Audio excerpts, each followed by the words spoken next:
With me is Diana Fosha. She is the developer of Accelerator Experiential Dynamic Psychotherapy, or AEDP for short, and the director of the AEDP Institute in New York. Integrating attachment theory and effective neuroscience, it has grown the model and it's now practiced and researched worldwide. So I'm very happy to have you, Diana. Thank you. Thank you so much. It's a pleasure to be here. So, before you developed AEDP, you were very active in the short-term dynamic psychotherapy group. Yes. I actually went back because of you and I started reading 𝗵𝗔𝗍𝗍. And yes. He's a wonderful writer. I had no idea of his wonderful writer. Very clear. Yeah. Very intelligent. It's great. And, just to start off, I wanted to ask if you could say a few words about the impact of this early psychodynamic influence. And particularly, how did this influence you to feel that psychotherapy needed a more healing-based model in contrast with a pathology-based model? Right. I mean, it's really, I want to take it a little bit further back, even before short-term dynamic psychotherapy, in that my initial training was psychodynamic psychoanalytic. And, I feel very grateful. And I think of my initial psychoanalytic training as a training in the classics like Latin and Greek. Even if you don't use it, it stands you in incredibly good stead. Like, it helps you think and it creates this very profound foundation. But part of the reason why I'm going there is that, while I learned a lot from so many of the different theories and so on and so forth, I think the one that, the people who drew me the most, with whom I had most resonance, were Winnicott, first and foremost. And also Ferenczi and a couple of the other analysts. But I bring that up because I think that from the beginning, even before I had an articulated theory of a healing orientation, there was something in me that just resonated with, that theme of liveliness and aliveness and tactness that's there in Winnicott. All of the understanding of what goes wrong. Winnicott, just in some very, very fundamental way, is always keeping his finger on the pulse of that which is right or that which is alive. And I think that's what I resonated with from the beginning, so that in a way bringing it to fruition in a model and with a theory is really what has developed over the course of years, but what was intuitively there. So maybe an experiential quality of Winnicott interests you. Experiential and health-oriented. Right? That there was, through all the problems and pathology, Winnicott always tracks this thread of aliveness or of health or resilience or of healing, whatever you want to call it, right? And has this very basic idea of the true self that's always there, waiting for conditions to manifest. So I think that was in my mind really from very, very early on, as I was making my way through the world of psychopathology orientation. That is, most of our models, be they analytic or behavioral or what have you, they tend to be pathology-driven models or models of pathology. So I think that was just something, a kind of personal truth or a personal sense that I had that sort of guided my explorations and took me here and there, till finally it came to the point that it seemed that if I wanted to have what I wanted to have, I had to create it. So that aliveness was... do with it, right? Yeah. The aliveness was a good marker that guided your development. I think so. And in a way, that's what drew me to short-term dynamic. That it had a certain kind of intensity and focus. and rigor. And, you know, by the time that I came across the work of 𝗔𝗯𝗃, again, what drew me to it was the power of the experiential phenomena. That's not the language that ISTDP, you know, intensive short-term dynamic therapy uses. It uses a different language, but in fact, that's what drew me to it. And that accounts for my hanging out in that world for a while. And eventually, going into your own world of AEDP. Right. And eventually respectfully parting company. And really going a rather different route. Yeah. Yeah. That makes sense to me. You know, you have written that the goal of AEDP is to provide the patient with an experience. And I really like this sentence because it really highlights the phenomenological importance that the model gives. I'd like to ask if you can tell us a little bit more about what experience do you really want to provide with AEDP? Yes, and actually the second sentence after the one you quoted is that, and that experience should be good. Right? You know, that's really the full sentence, yeah. That's the full sentence. That's the full unit of thought. You know, which takes us right back to this idea of the healing orientation, because from the beginning, from the get-go, from the first moment of the first session, and then actually in every session thereafter, we're always looking in AEDP for those glimmers. You know, sometimes they're just glimmers, sometimes they're flames, you know, of health and of resilience and of the capacity within, you know, for healing or the drive to heal.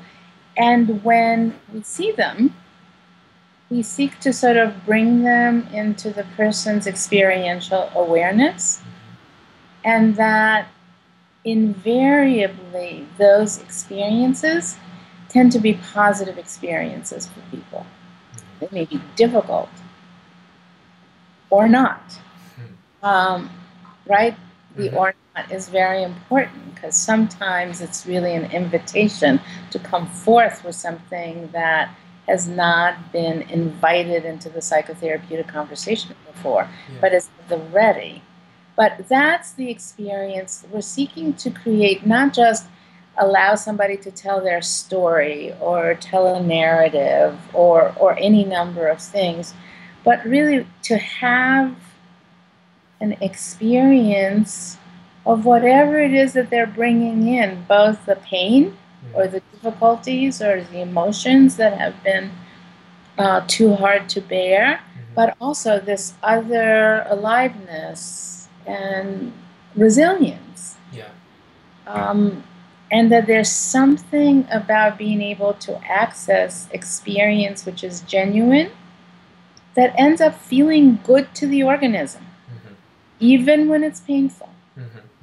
And so that's really, you know, unpacking that sentence. And rather than, you know, there are many, many other goals that you can sort of think of in terms of a therapy session, but this primary one, which is experiential, you know, that the patient actually walk out with an experience which will feel authentic and thus good.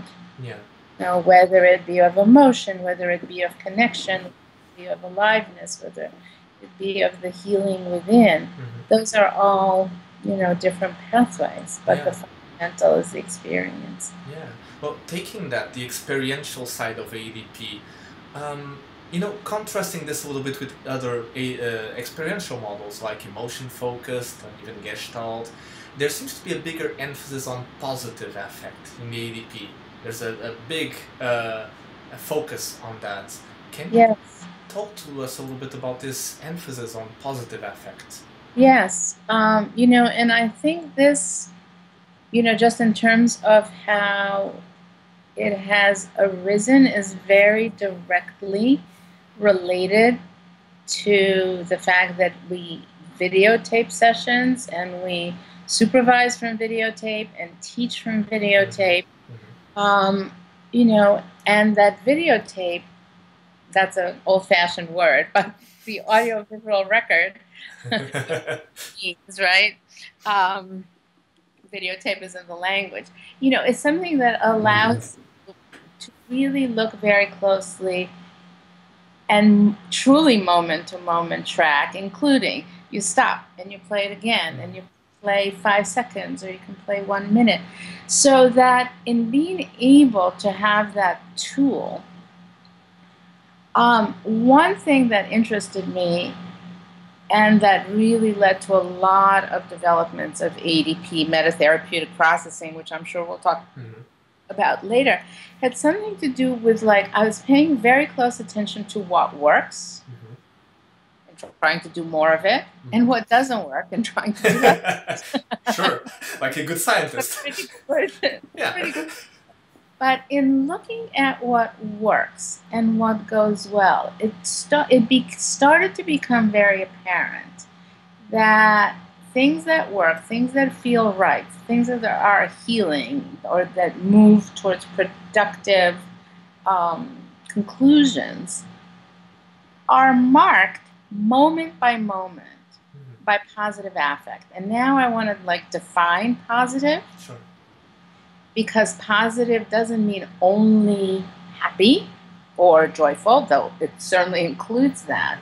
But positive in a more fundamental way has something to do with what feels right to the individual. So that's why something that's painful, which is certainly not happy, quite the opposite, at the same time can feel positive in the sense that it feels right. And that these have very different, definite, somatic affective markers that you learn how to track.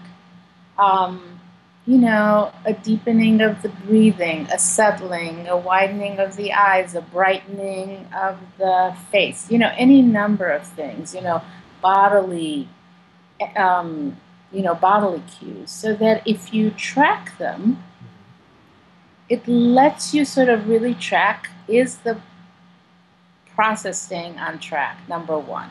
Number two, it turns out that if you focus on them, right, if you sort of interrupt the flow of whatever else you're exploring, and you say, I noticed you took a sigh, or I noticed you said that, and there was a little smile on your face, or I noticed your shoulders relaxed.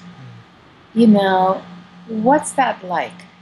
That through that exploration of these small markers, you discovered that more positive energy and vitality comes into the work, comes into the person's experience.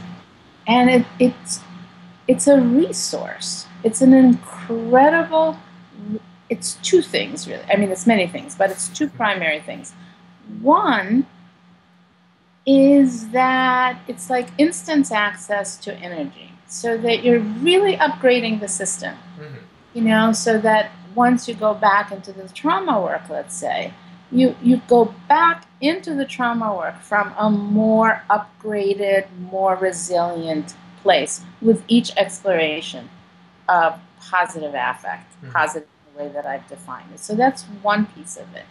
But the other is, and again, this is a discovery from noticing something, doing it, and then having a kind of spiral that takes place, that if you just stay with the exploration of positive experiences, of positive transformational experience, you kick into gear, you really evoke a whole transformational process in and of its own. That's not just the result of transforming trauma, that's one, but just by staying with these positive upward spirals, we're initiating these transformational processes, which are transformational. Yeah. And so there's that opportunity for transformation almost at any moment, any given moment, you know, when the process is on track. I'm connecting what you're saying with what you said earlier. It seems like, again, sorry, the Winnicott influence, you know, looking for the spontaneous vitality that's there. Yeah. You absolutely got it. Yeah, I think that's exactly right. And it turns out it's there moment to moment. Moment to moment, the organism is giving you its cue with more liveliness when you're on track and less liveliness when you're not. Yeah. Or when things are overwhelming or too stressful or too threatening. Right? It's a very finely tuned system as to whether it's opening towards aliveness or it's constricting because the need to protect. There is something here in what you're saying that seems to speak to the fundamental nature of human processes, and it can remind me sometimes of Carl Rogers, to be honest. There is a sense that there is an innate quality to people that if you can access it. So what I'm hearing is basically there is a fundamental good vital nature that sometimes is obstructed but is there. Correct. Yeah?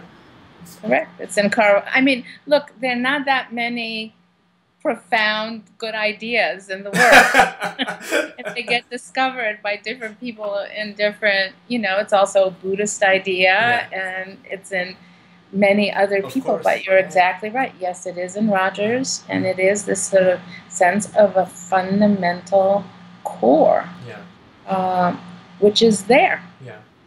Well, always. And your model, of course, kind of proposes ways to better access this. And so you were talking earlier that we'll get to metaprocessing. I guess the time has arrived. In a way. Time has come. Because, you know, there are many good resources available for people interested in AEDP that they can check out. So I'd like to focus on the contributions that might be of use to therapists of any orientation. Yeah. So the first of these is metaprocessing, I think, which you have called one of the most important contributions that the model has made to the field of psychotherapy. So would you mind telling us what metaprocessing is and how you came to see it as fundamental in therapy? Right. So first of all, what metaprocessing is, or metaprocessing is short for the full name being metatherapeutic processing, which involves the experiential processing of that which is therapeutic about therapy. That's a mouthful, but I'll break it down. So let me use the example, right, because you said, you know, it's common in many therapies. And you're right, the metatherapeutic processes can be, or metatherapeutic processing can be applied to any therapy, regardless of other experiential models, but even, you know, CBT, or it doesn't matter, you know, including psychodynamic work. So let's say that you've done a piece of work that has been transformative, that has led to some kind of change, big or small, but that is felt, you know, by the patient, felt by the patient, and felt and noticed by the therapist. And usually, you know, there's the mutual satisfaction of a piece of work well done, and that's the end of that piece of work. And what I'm fond of saying is that what's the end point, the common end point for us, is the starting point of the next chapter or of the next act, which has to do with, let's say that, you know, somebody who, okay, the patient that I just saw before, you know, coming online to speak with you, you know, I'm working with a man, you know, who has suffered as a result of tremendous shame, right? Shame is the issue that we're working on. So in the session of going from shame and an internal voice, which is telling him he's a loser and so on and so forth, to a place where he feels pride or feels good about himself. Okay, that's the first piece of the process. But then metatherapeutic processing involves experientially getting him to reflect on, so what's it like to feel pride? And what's it like to have started out in shame and I'm a loser and my gaze is downcast? What's it like to start there? And through this thing that you and I do together, now you're here and your shoulders are back and you're feeling good about yourself. What's that like? Right? So that becomes the focus of the exploration. Much as we were working with shame in the first 15 minutes, let's say, now we're going to work with what's the experience of transformation from shame to pride or from shame to good feeling. And in doing that, we've noticed that this whole transformational process gets further unleashed, number one. And number two, that it helps consolidate the changes. That when you're working with things that are so procedurally wired in, like this man is bringing 30 years of learning to respond to recognition with shame. That's very wired in for him. Now he's just had this other experience, which is very strong in the session, but for it to be able to start to get wired into his system so that he has access to it outside of the session, one is we're going to have many repetitions of it. But the other is that if he becomes also reflectively aware and gets a whole new set of experience, yes, I do feel proud and I feel this in my shoulders and I'm noticing my eyes are, whatever it is, you're getting it in all these different channels. So you're getting the change to consolidate because you're feeling it and reflecting on it and thinking about it and all these different senses. Plus, you're starting this whole new transformational. Oh, I feel proud, and now I feel energized, and now, oh my God, etc.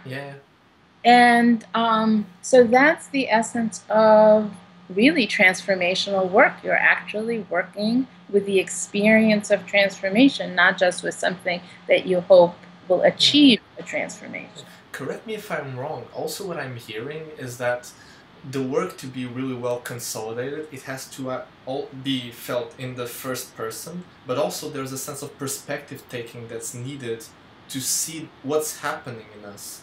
Exactly.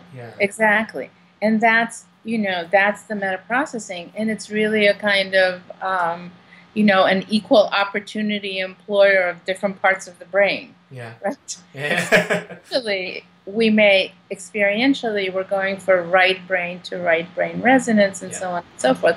But now we want to bring in the right brain and the left brain and the prefrontal cortex integration and bringing all together what it feels like, what it looks like, what I'm thinking about it, what memories come up, what's between you and me, relationally, right? So it's all these different channels simultaneously getting integrated. Right? So instead you start out with one experience from shame to pride, but then in the metaprocessing, you're bringing in understanding and connection and history and memory. So it becomes a much richer, much more textured experience for him to take out into the world. And through that metaprocessing, there's a sort of integration between emotion, cognition, sensation, all of this starts to gel together. Exactly, in the context of relationship. Okay. There is another distinctive feature of AEDP I'd like to ask you about, which is the affective neuroscience one. Because I think that many therapists are kind of, they don't very well know what neuroscience can bring to psychotherapy. They're a little skeptical maybe. And I think your model kind of is trying to help with that.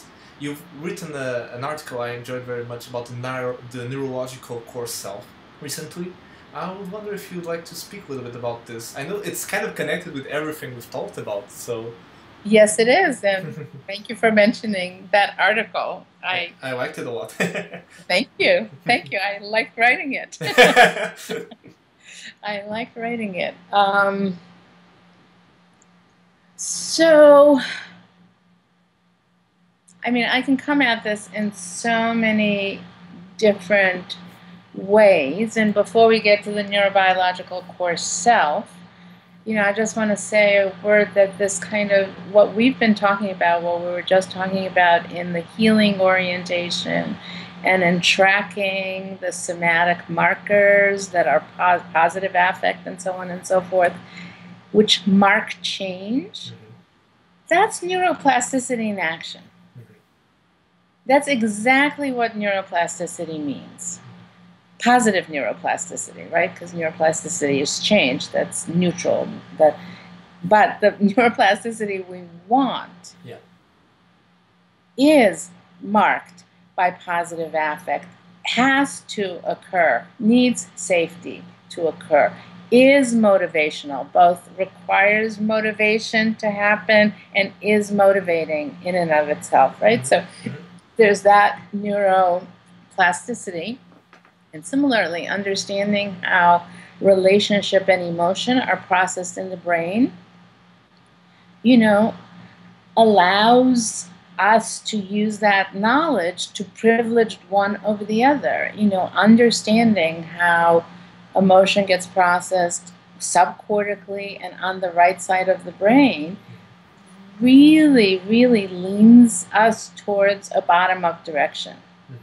You can have many arguments, but there's not much argument about how the brain processes emotion. I think it has particular consequences. So that's, in terms of the neurobiological core self and this paper that I wrote, which is called Heaven and a Wildflower, which, by the way, comes from a Blake poem.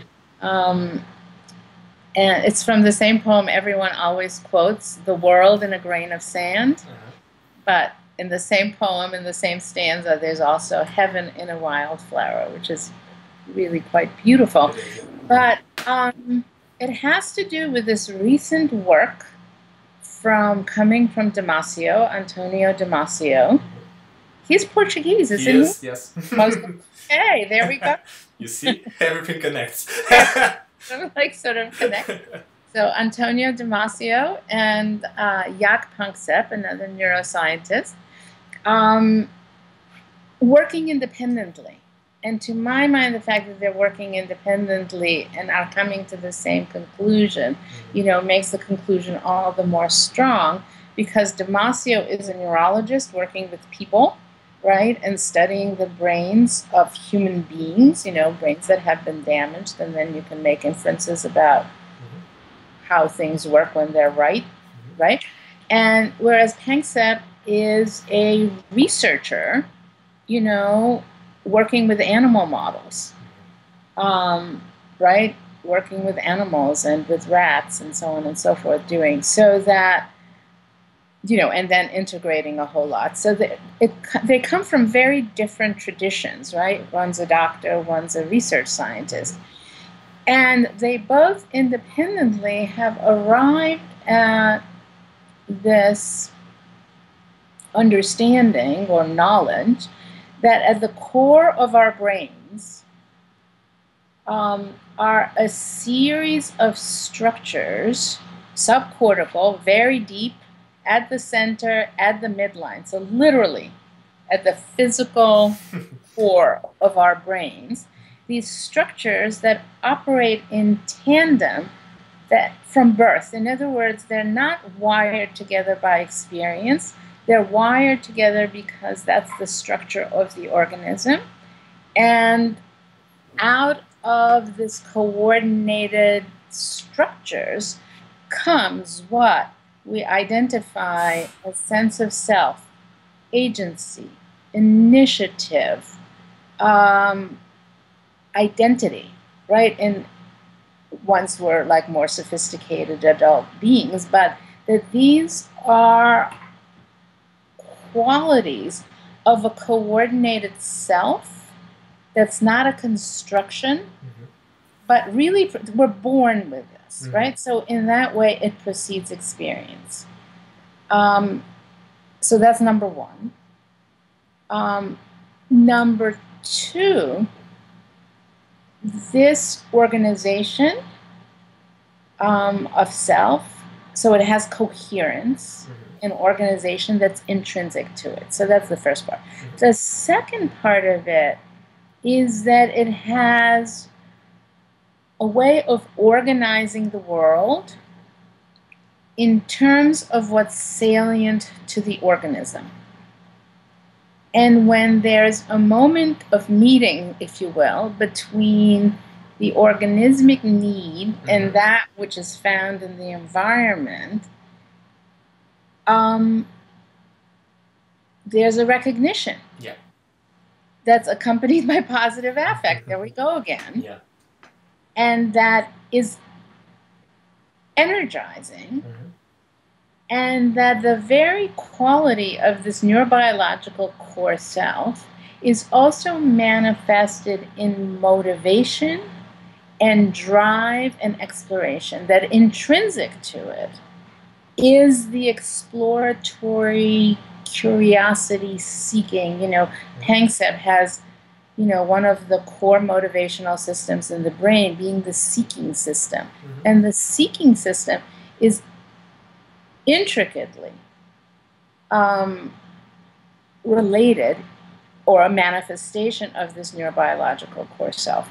So what was wildly exciting to me, you know, when I started to get to know this literature and started to read it, is that it brought together, or it pulled together as sort of intrinsic qualities, all of these qualities that are intrinsic in the AEDP work.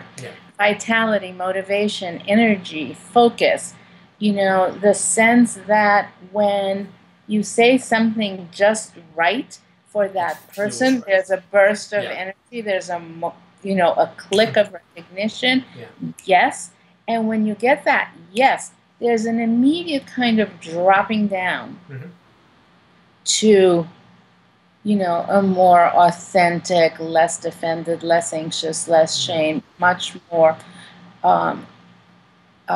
foundational kind of sense of experience. So that it seemed that, again, in different realms, one, the realm of psychotherapy and looking at videotapes and, you know, really paying attention to the phenomenology of what works, you know, that has informed the growth of the theory of AEDP. And here's like neuroscience, having nothing to do with therapy, you know, coming up, you know, with, I think, this very, very profound understanding that gives us this sense that no matter what goes wrong, you know, in terms of trauma and all of the ways in which the brain gets shaped by traumatic experience, there's this coherence, this essential unity and vitality, you know, which is available. It may be hampered, it may have been broken, it may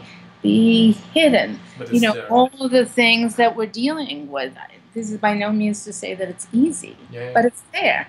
And that there's something that knowing that it's there and that it has energetic and affective and motivational manifestations, that then when you see it, you know, those are moments of intactness, right? They're moments of brokenness.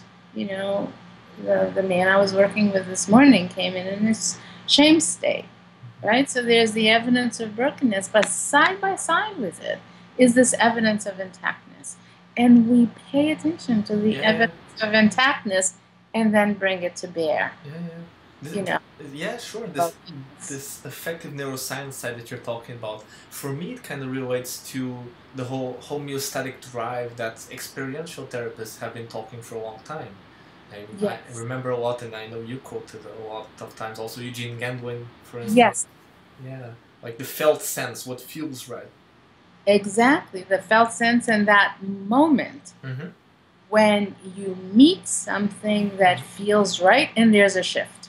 And right? That's what Gendwin talks about. You know, that moment of you're searching, you're moving for it, and then the moment that that word meets that sense and they come together, there's a click, Yeah. and there's a transformation. But just to distinguish, this has nothing to do with what sometimes has been criticized, like the more feel-good kind of way that culture, consumerism culture has moved towards. This may be an important distinction in a way, because just feeling, there are many ways to feel good, right? And what you're talking is a very specific type of feeling good. Yes, I so appreciate your asking that, because I so want to distinguish it Sure, yeah, sure, of course. from both that kind of feel-good of consumerism and, you know, sort of the social phenomenon that you're talking about, but in a way also positive psychology. Sure. Because I think positive psychology does tend to focus on the happy, good emotions, you know, happiness, awe, excitement, joy, which are all part of what we mean by positive. Sure. But we get to that, you know, very much through the processing of the suffering and what I said to you before, the sense of what feels right. Yeah. And it feels good, right? But it has nothing to do with this kind of more, I don't want to be overly judgmental, but it is more limited, more restricted, or, you know, more surfacey, you know, just this kind of feel good. It has to do something with what feels right and is right for the organism and for the individual. Would you mind if I make a bridge here? Please. Well, I'm also interested in the applications, in the implications of what you were talking about to psychotherapy training. Because, you know, it's all well and good to say that the client has to have the felt sense, the right sense. And I want to turn the thing around, to mirror it around. So I would like to ask you about the importance of experiential work on the therapist. How important do you think is experiential work on ourselves in order to do good therapy? Right. So let me just say one thing we haven't really talked about, you know, that's also another very powerful aspect of AEDP, which sort of differentiates itself from, you know, our experiential cousins or experiential brothers and sisters, has something to do with the relational focus, the relational experiential focus of, you know, both the connection, but again, the experience of the connection that we make explicit and experiential, and that's key. So when you talk about training, I've just finished, as a matter of fact, I'm working on the supervision edits on a book with my colleague 𝗵cie𝘀𝘁𝗁. She's the first author and I'm second author for APA on AEDP supervision. Literally, after I get off the phone with you, I work on chapter 3, and it's due tomorrow afternoon. So the book will be out in a few months. And I think the experiential component, which I'll get to, which is your question in a moment, but I think that the relational component and creating safety and the sense of collaboration, but also the experience of connection and the experience of what it's like to feel supported or seen or helped or, you know, what have you, is just a huge piece. And that in the training, that's part and parcel of the experience of the supervision. That the kind of supervision is not like, okay, show me what you did and next time think of doing this or maybe try that, or, you know, but it's the supervision in AEDP is also an experience in itself. An experience, but in the supervisory dyad, between the supervisor and the supervisee. So I think two things in response to your saying, you know, is experiential work, is people's own work and own experiential work important? Absolutely. Absolutely. There's nothing like having one's own experience from the inside out to really know it. However, in addition to that, what I want to speak to is that in the course of training in AEDP, it's an experiential training. And now I'm not talking about therapy. I'm actually talking about the experience of being in the training and in workshops, and very particularly in supervision, where it's much more personal. And also the experience with oneself of watching oneself on videotape. Yeah. And the profound kind of experiential learning, what I was saying to you. So much of this, grew out of my watching 10 million tapes of myself. Sure. And, getting myself to not do the things that I hated witnessing. I think it speaks something that your training, I think they are called immersions, the training in AEDP. Yes. So you really have to immerse yourself in that. You really have to immerse yourself, and it is an immersion, that's in the theory, in the practice, in the intervention, but also in the experiences of it. And the experiences that it's one thing to learn, but you're watching a videotape. Yes, you learn phenomena and interventions and so on and so forth. But these are tapes of people having profound emotional experiences. And of course, we respond experientially. We're moved, or we're disturbed, or we identify, or we have different experiences. And that is an absolute crucial part. Yeah, and I think it's transformative. Yeah.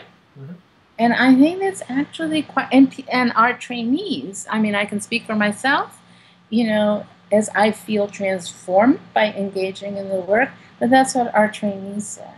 Yeah. That separate from their own personal therapies, there's just something about being in the work when you create enough safety for people to take these kinds of risks, to have experiences that ends up being transformational. Yeah. That makes so much sense to me. I'm sorry between jumping around themes. No, that's... Well, we're covering a lot. Yeah, that's great. I know that books and novels played an important role in your life, especially growing up. And I believe there was a particular French book called Alone in the World.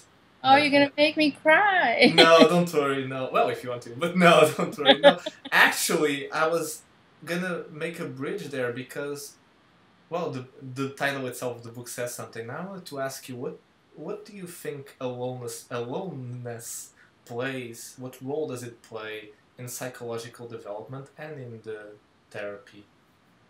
Yeah.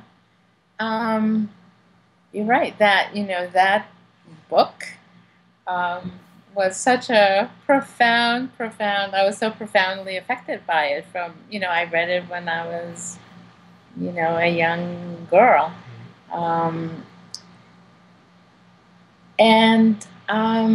I think the understanding of aloneness and its role in the development of psychopathology is really very, very central in AEDP, and in turn it's central in terms of what we're seeking to do in the therapy, or to undo aloneness by being with.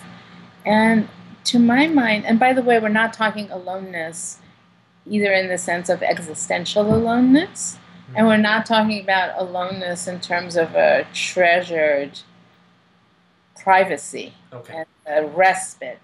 Those are two other meanings of it. One which is sought after, the other one which is universal.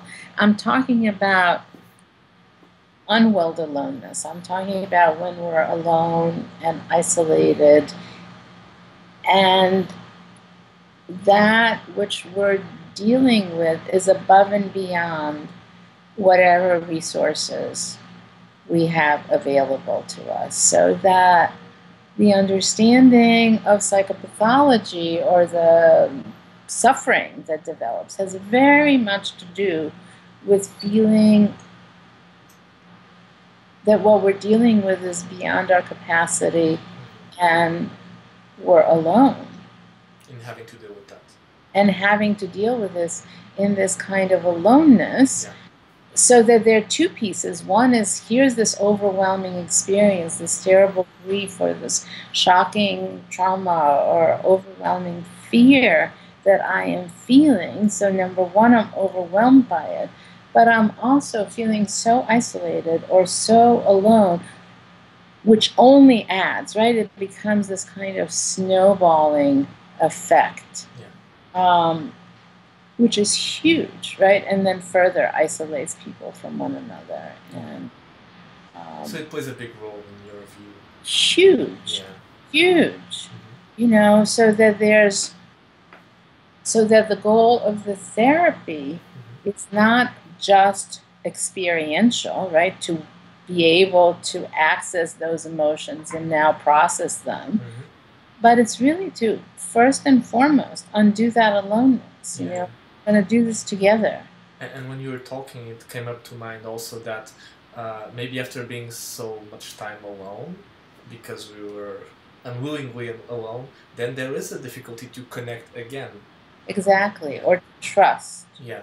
Or to be able to readily accept invitation. Engage. It's desired, but it's also so feared or so unpracticed or so terrifying in and of itself, and that becomes the work, right? It's not like you offer it and just... Well, I'm going to connect everything we've said until now. Right. Because there's a last piece that I would like to ask you about, which is psychotherapy research. There is obviously a push for outcome studies and randomized clinical trials. A lot of people have been writing against this or seeing the shortcomings of this. But in an ideal world, I'd like to ask you, what would you personally like to see more research in psychotherapy? Yeah, well, to tell you the truth, right at the moment, these days, I think I feel sort of fortunate in that we're starting a research we have started a research program that's the best of both worlds. In other words, we have a design of an outcome study that's a 16-session outcome study where we're going to do end of therapy and 2 points out, 6 months and a year to do the outcome and so on and so forth, right? In a way that will hopefully be comparative to other approaches and established treatments. So that's important, So that's really important. But since we videotape sessions as is, that's standard practice. In the research, we are videotaping all of the sessions. So we will be able to really do the in-depth process measures and do process research and be able to really look at in detail at or in greater depth at what are the mechanisms by which change takes place, or look at metaprocessing, or look at, relational interventions, but again with a lens of being able to do both the depth and the outcomes. So it's a process outcome research. It is a process outcome research, right? Correct, and that's what you say is more needed right now. Yeah, and the outcome, much as it has been criticized, it's ultimately important to show that something works. Sure. Not just that it's interesting and, endlessly. We would need another interview to define good outcome for you, but we leave that for another conversation. So I think we've covered quite a lot of ground. Yeah. I'd like to ask you one last question, which I have asked all of our colleagues that I've also had the honor to talk about. So, what is the advice you wish you would have received when you were starting out as a psychotherapist? Oh, that's an interesting question. The first thing that came to mind is trust yourself and sort of follow your truth or follow your passion. Because I think there's to go back to the neurobiological core self for a second, there's something fundamentally organizing about what feels true and right for a particular person. And to be open, that's the advice I guess I would give. I don't know what advice I wish I had gotten. Let me think for a second. I think I answered you. That's the advice that I would give.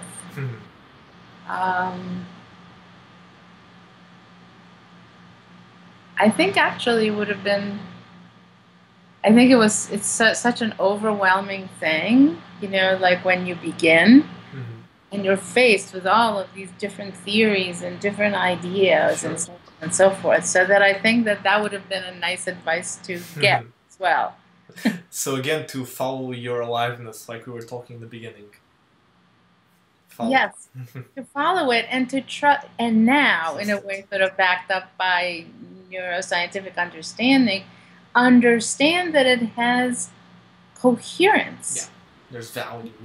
There's value, and it has a kind of organizing, coherent quality to it. Yeah. So trust it, be really open and stretched in directions that are not intuitive.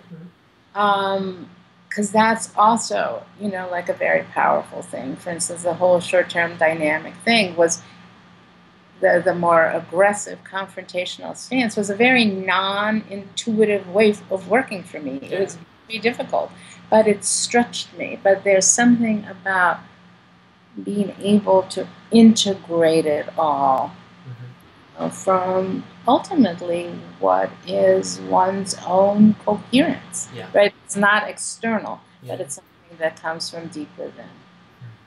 Diana, thank you so much for this opportunity.